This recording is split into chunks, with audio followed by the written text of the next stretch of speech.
Поранешни и сегашни функционери, портпарол на политичка партија, директори и останатите осомничени за нелегално доделување на спортски ваучери на рочиште во Кривичниот суд.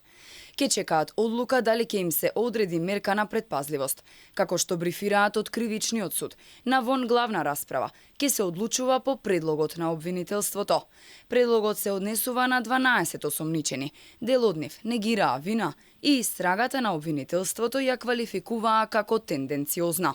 Обвинети се за злоупотреба на службената положба и несовесно работење, поради аферата тешка 5 милиони евра за доделување ваучери преку Агенцијата за млади и спорт. Антикорупционерите уште лани во февруари алармираа дека нешто во работата на Агенцијата за млади и спорт не штима.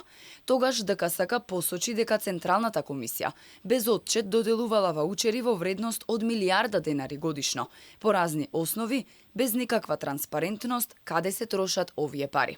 Произлегува дека недостасува уредна документација за наменско користење на средствата и она што е карактеристично за поголемиот дел од корисници на ваучер системот за финансирање на спортот е дека нема податоци и документација за наменското трошење на средствата. Оваа појава се случувала во континуитет и тоа се однесува не само за актуелниот директор, туку и за претходниот, како и за сите членови на централните комисии што одлучувале за доделување на средствата од даночно ослободување, односно од ваучерите. Освен кривично гонење, тогаш од владата беше побарано да се разреши првиот човек на агенцијата, поради сомнежи за злоупотреби на ваучер системот за финансирање на фондации и спортски клубови.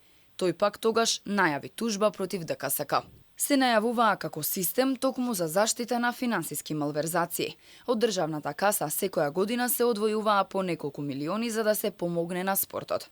Парите беше предвидено да ги помагаат федерациите, клубовите и спортистите, а истите да добијат и даночно улеснување од 50%.